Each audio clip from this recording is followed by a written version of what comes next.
Okay, so I want you guys to try to guess how many assignments, quizzes, and tests I had for 8 classes my junior year. Technically seven because one was a study hall, so I didn't get a grade. But for both semesters, so does anyone have a guess? Yes. Someone guess higher than 90. Higher, Zoe. Okay, so the grand total was 429, which might not seem like a lot at first, but when we break it down, there's approximately 34 weeks in the school year, which means every week at least 13 assignments were graded. Every day, there was at least 3 assignments graded. And in a high school student's career consisting of all 4 years, they had at least 1,700 grades on average. So I want to talk about the traditional grading system, but first I want to define learning and grades. So the best definition of learning I found was knowledge acquired through experience, study, or instruction. And the best definition of grades I found was how teachers calculate and report student performances or evaluations, assigning a value to something. And the part that I really liked was assigning a value to something, because usually what happens is that student will assign the value to themselves and their self worth. So what I'm trying to figure out is if there can be any sort of balance between learning and grades. The traditional grading system ranges on an A to F scale. When I first think of the system, I think of this picture. It's like red ink, scribbled, there's your grade. So be it. But as y'all know, A is the highest, F is the lowest. It can also range from 0 to 10 and 0 to 100. But what's happened over the years is that the grading system has not operated as well as many once believed. And that being said, here are some problems with the traditional grading system. So the first is stress and anxiety. So I don't know if y'all can really see, but this picture right here, 200 high school students were surveyed. How often do your grades cause you stress and anxiety? 43% said most days, 30% said occasionally, 23% said every day, and less than 1% said never. And the part that really stuck out to me was that less than 1% said that grades never cause them stress and anxiety. The second problem is humiliation. So usually students categorize themselves into A, B, C, and D students. And if a student isn't as smart or does lower on a test or quiz, that student usually feels humiliated and can cause them to want to give up basically. I read a 2002 psychology study that revealed that over 80% of college freshmen base their self-esteem on academic performance, and that's understandable because when a student can sometimes when a student does bad on an essay, they see it as a personal attack to themselves. Um, but yeah, so the third thing is extrinsic and intrinsic motivation. So it's a big miscommunication that a student needs extrinsic motivation to excel intrinsically. And in this case, extrinsic motivation would be like your grade or money for grades or a particular prize, which instead, intrinsic motivation would just be like the desire to want to learn. So students, yeah, it's just a big miscommunication that they need one another. The fourth is limited feedback. So I want you guys to think of 3 things. The first is how many times an assignment is graded and the teacher marks it wrong, but they hand it back and the correct answer isn't marked. And it's your job to go and try to find the correct answer, but that can be confusing what the right answer really is. The second thing I want y'all to think of is how many times the teacher puts a grade in the grade book and you're kind of shocked by that grade, you thought you did better. But the chance of you actually going to talk to that teacher and vice versa are pretty low. And then the third thing I want you guys to think of is sometimes when a teacher puts a test in the grade book, the test don't even get handed back if they like to keep the test. So how is a student expected to grow when there's little to no feedback? And then the fifth thing is confusion. So I believe confusion lies in inconsistency. An example of this is, let's say it's a student's first time writing a personal narrative, and since it's their first time, they don't really know how to write it, so they get a D on the essay. But over time, they grow and they get better, and they actually continue to get A's. But since the D is still in the grade book, even though they get A's, it's going to weigh on their average, and they can't really get above a B. So that doesn't really make sense because shouldn't school be like, if you're growing and learning, then you get better and better, but the grade's kind of holding the student back. So now I'm going to talk about why learning should be the focus and how learning should be the focus. So the first thing is that it deepens understanding.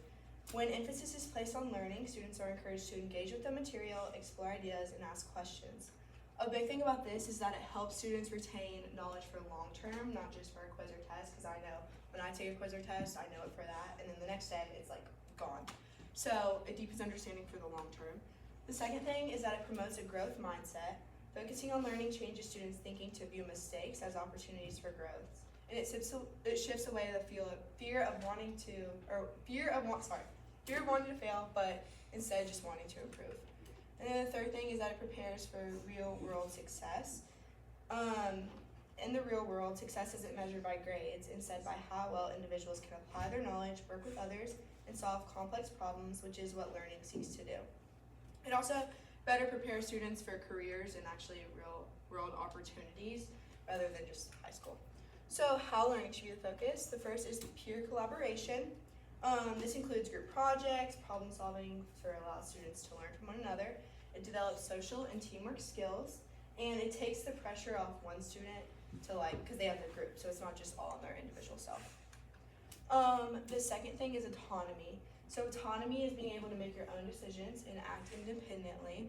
A quote of autonomy that I really liked is, it emphasizes students' freedom within limits to control their own educational process and goal setting, linking both success and failure to their actions and the consequences of their decisions. Someone who was really big on autonomy is C.S. Lewis. He valued personal freedom and his ability to make his own decisions. And a quote I found by him was, "Free will, though it makes evil possible, is also the only thing that makes possible any love or goodness or joy worth having." So when autonomy is practiced in the classroom, students are encouraged to think creatively and normalize making mistakes. It's not a big deal when you make a mistake because that's how you learn. And then the third thing for how is highlighting non-academic skills. Schools can place value on skills that are not typically graded but are essential for success in life. This includes emotional intelligence, leadership, time management, and problem-solving skills. When I think of this, I kind of think of Miss Bauer's personal finance class, because although there is still a grade for that class, that's not just for high school. That goes far beyond. It can actually help people for their careers and in the future, stuff that we need to know. So now some alternatives to the traditional grading system. There's a lot out there, but I only found 4. So the first is contract grading. This is when teachers and students agree on the amount and type of classwork that students must earn to earn a given grade. This includes both evidence of learning and engagement with the process. A disadvantage of this is that it's not really realistic, because what are the chances of a teacher and a student both agreeing on the amount and type of classwork? But an advantage is it's really flexible, and students also feel good because they have a say in what their grade is. The second is specifications grading. Individual assignments do not receive letter grades. Each assignment receives credit only when it meets all specifications listed on a rubric. The focus is on how well students understand the material, with greater credit given with higher mastery. This one reminds me the most of the traditional grading system. It's just credit is replaced with letters. And then the third is ungrading. After receiving ample feedback, the student can propose their final grade, while the teacher ultimately makes the final determination. So this is kind of when you get your grade back, but you can make corrections for extra points. So that's kind of like you're always given that chance. And the good thing about this is that a student's not just going to get their quiz or test back and then throw it away. They're going to actually kind of continue learning it and continue to revamp it. And then the fourth is criterion reference grading. The student's learning is measured against a pre-specified set of criteria without reference to the achievement of other students. The criterion is provided to students in advance through a rubric, allowing them to know what to expect. And the big thing about this is that it eliminates all comparison, because you're not held to like a high standard with someone else and what they did, and it removes like all the grading on a curve type of stuff. So before I say my recommendation, I kind of want to see it through the lens of a Christian worldview. So 1 John 2:15 through 17 says, "Do not love the world or things in the world. If anyone loves the world, the love of the Father is not in him. For all that is in the world, the desires of the flesh and the desires of the eyes and the pride of life, is not from the Father, but it is from the world. And the world is passing away along with its desires, but whoever does the will of God abides forever." So John is warning all believers not to become overly attached to worldly things, also often known as idols, which this year we learned that an idol is any good thing that we then turn into an ultimate thing. And the big thing is that ultimately there's no amount of like good works that can atone for our sins, but we find our salvation through our walk with Christ and our faith in him. And in the end, grades are just a worldly thing that are gonna kind of go away. Like, no one's gonna remember the amount of cords you had around your neck at graduation. You're gonna throw them away and lose them, or your mom like put them in a box in the attic. But what does remain forever is Christ. And then my second verse is 1 Corinthians 9:24 through 27. It says, "Do you not know that in a race all the runners run, but only one gets the prize? Run in such a way to get the prize. Everyone who competes in the games goes into strict training. They do it to get a crown that will not last. But we do it to get a crown that will last forever.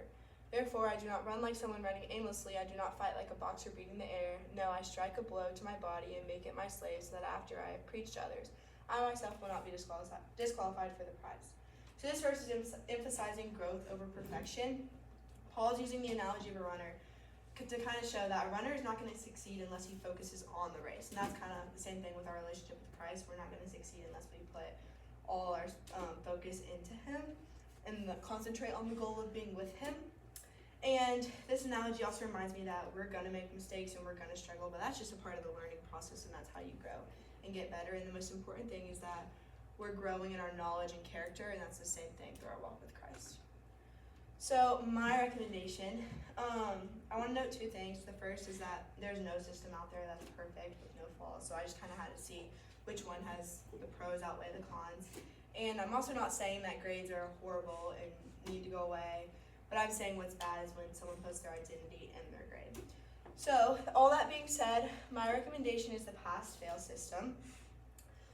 So I believe this is the most effective system because teachers can focus on more of what each student is learning rather than what each letter grade is representing. In this system, students are still assigned grades for each course, but these grades are not distributed to students. Instead, students receive detailed comments and reports on their academic performance.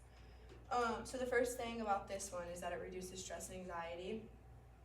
Ultimately, when students no longer feel anxious about grades, they are more inclined to want to learn, and this system helps facilitate that because students actually have that desire and eager to want to learn, because ultimately, no matter how good the teacher is, if the student isn't wanting to learn, then it's not going to really make a difference. And then the second thing is that the mindsets shift.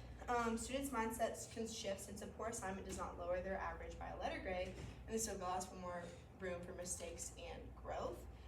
The third thing is that it promotes mastery over performance. So students will be more inclined to discuss what they're learning because the classroom will become more creative, self-directed, and meaningful to them. And the big thing about this one is that they're going to truly learn the material, which is what I'm talking about, is actually learning, not just for a grade. And then some more advantages that cheating will mostly go away, because as we all know, cheating is a big thing, and that grade inflation would be eliminated. There are currently a few high schools and colleges, actually a lot, that have the system implemented, but some of those are Reed College, Brown University, and Hampshire College. So yeah.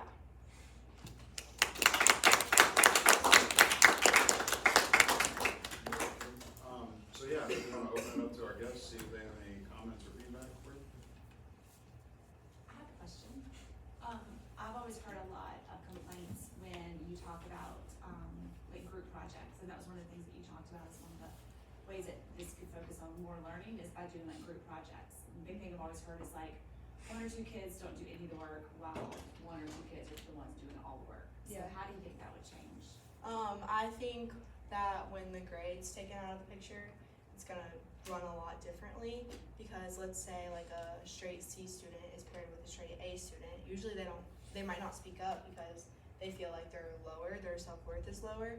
But when rank and grades are out of the picture, I feel like that will run differently.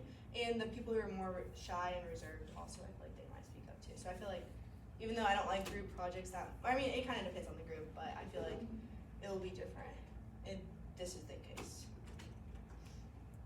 Well, I was gonna, so that was one of my questions, was group project, and I really like connecting that to something that you mentioned a few times is, you mentioned how so much of what you're doing in school is not real world applicable. Yeah. And it's not just the content, like I know there's always talking about the actual content of the class whenever we ever gonna use this, right? Yeah. But even like how we're teaching and how you're learning, the assignments that you're doing are just not the way work is done. I don't know of anybody's job where you're just working in isolation, and like most of y'all's work is done in isolation, and you have to prevent from cheating and stuff like that, right? But I wonder if, and I liked your answer about the group project.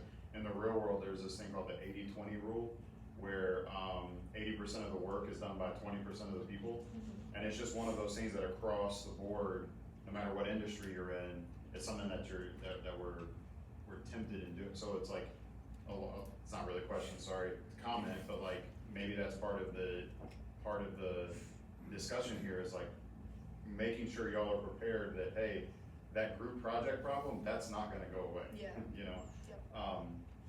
So yeah, I got more questions, but real quick, Mrs. Bauer, go ahead. First of all, you did a great job. Thank you. And it excites me to get a being a teacher because you just showed a lot of wisdom and discernment in some of your observations, so I was really impressed by that. But, I know it might shock you, but if you gave this presentation to most of your teachers, they'd probably agree with 100%, which I know like your 427 assignments due year doesn't really show that, but your teachers do feel this way. We have discussions about this a lot, actually, teachers' meetings, but I guess my question is, there are, maybe to Mr. Sourville's 20% of students who truly do learn just the love of learning. How can I, as a teacher, teachers generically, how can we encourage more students to want to learn just for the sake of learning? Like, what, is there anything specific that we could do in the classroom that would, because we all would love to get less grades, because it makes our jobs maybe less work as well. Like, what can we, or is there specific things that you would say that we as teachers can do to help encourage just students' love of learning? I feel like you're a perfect example of this, because something I remember from Miss Bauer's class is that she was always doing hands-on activities or playing review games, that sort of thing. I feel like that plays a big impact because students are competitive. They want to learn, and whenever a game's thrown into a picture, it kind of encourages them, and I forget that I'm even playing for a game. So I feel like more of the hands-on activities, whether they're here's your paper, fill it out, write notes, whatever, play a big impact in it. Yes. So you want to take away grades and stuff, but do you think it could backfire in any way if for the people who really care about grades, or it can make those who don't really care about grades carry them less? I mean, yeah, which is why there's no system that's going to be perfect, but even with the pass-fail system, they're still having assignments and stuff. It's just instead of a grade written on it, it's feedback written on it. So those who still care about whatever grade, you're still getting the feedback. It's just, I feel like if you care that much about grades, then you're putting your identity in the grades, and that's the whole point of what shouldn't be done.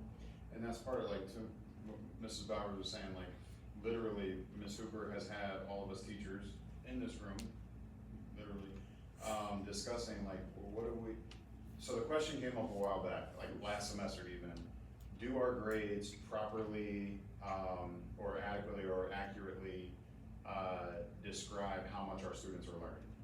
Do the grades that our students are in Southside Christian School and high school, do the grades accurately represent what our students are learning?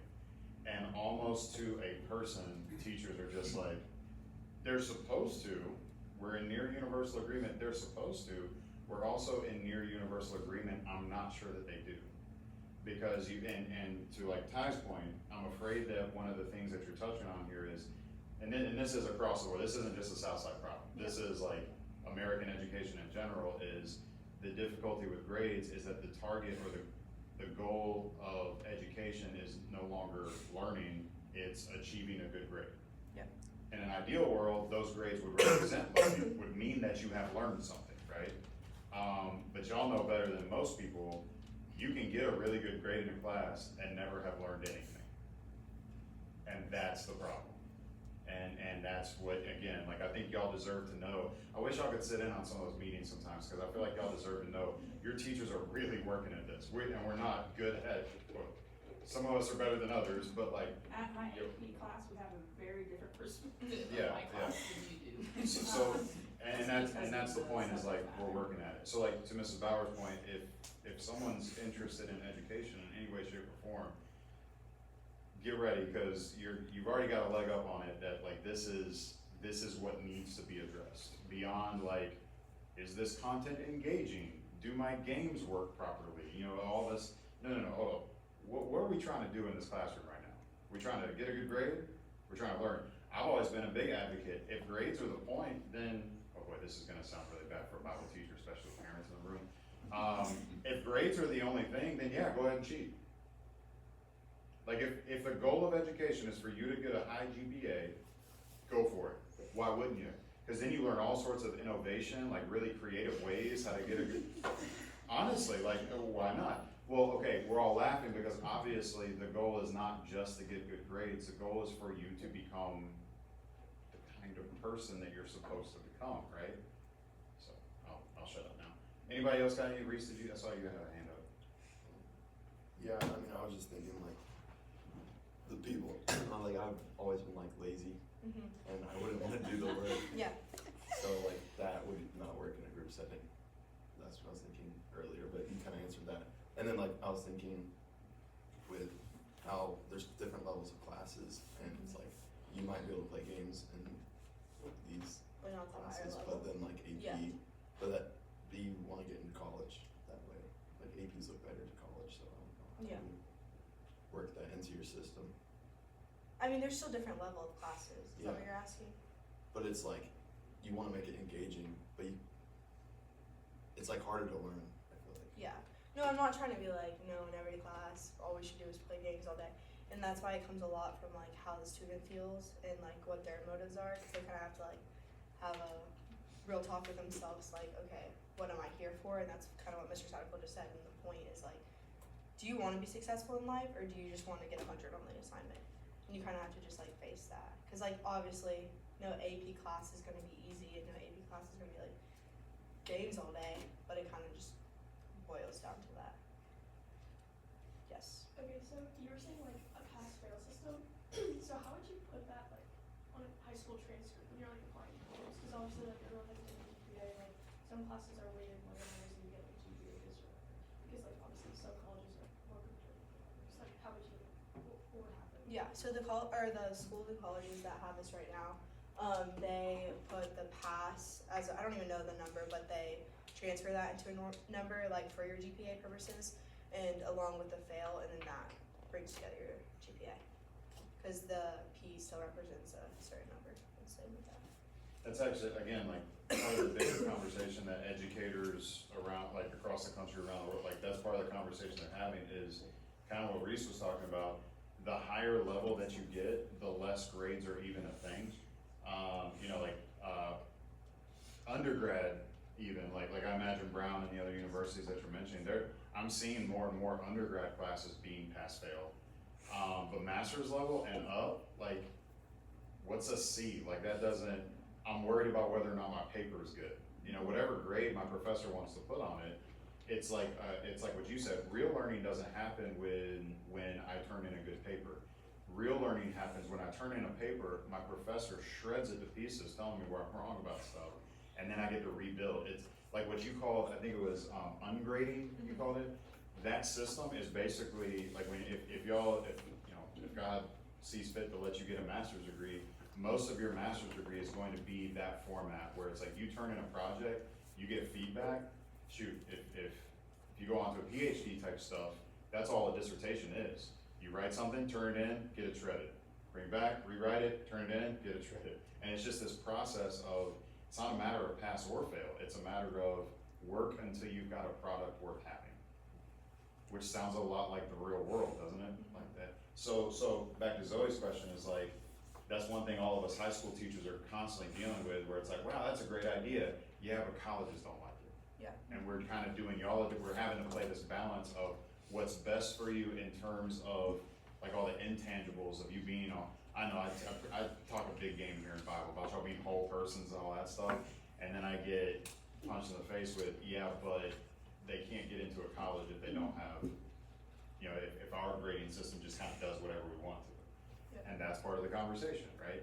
So, yeah, it's some of the stuff that y'all as students have been tortured by this for 13 years, and y'all don't even know, like, we're behind the scenes stressing out, like, how do we teach to the whole person, but then also make it to where y'all can actually have a transcript worth looking at, you know?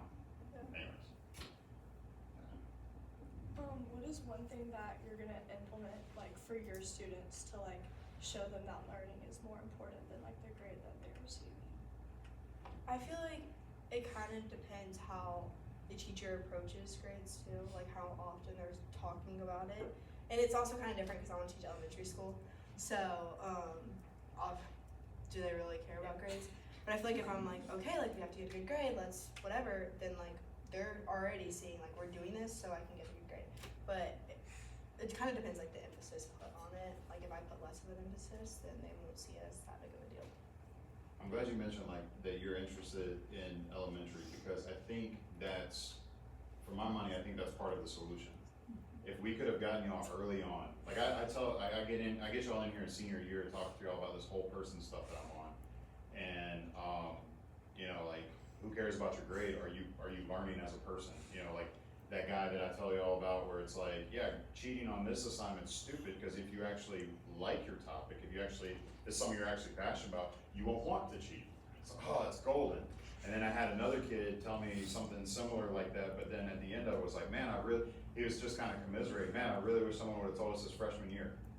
It's like, I gotta think there's something to this at the way as, and maybe Southside, because we're all like, you know, our elementary's in a different building, but we're all one organization, where it's like, hey, maybe like early on, we need to start setting this culture of, yes, your grades are important, but let us take care of that kind of a thing. You all just need to worry about, are you learning? You know, is this something that you've accomplished? And I know for, like, my kids coming up, some of the best teachers they've had have been the ones who, you know, my kids come home talking about how exciting this project was as opposed to how good of a grade they got. Or, you know, this cool new idea that they found out about versus, you know, that they got a number right or wrong on a paper. We're trying to measure something that probably shouldn't be measured. Yeah. And I would echo Sarah on that, like, that's the benefit you have in teaching elementary, is you can set that standard early, and then we will see the results of that. If all elementary teachers took that mindset, then it would change the whole culture moving on. So just being an elementary teacher, actually, you do have a lot of influence. And it is these big thoughts. It's not just like, don't ever, sorry, just talking one-on-one here, but like, don't ever think that your job is reducible to whether or not, you know, my wife as a kindergarten teacher always had, achievement test scores thrown in her face. You know, like, look what's going on here, and sorry, but those achievement test scores don't consider that one girl she's teaching didn't know English at the beginning of the year. So yeah, teach this girl how to read, okay? Let's take a step back, you know, teach. Yeah. Or the two autistic kids that are always fighting and yelling and throwing things across. Like, we're measuring things that can't be measured. Yeah. And so, like, as an elementary teacher, just know, like, it's not just about the content that you're teaching, it's the context within that you're teaching them in. Exactly. Cool. Anything else?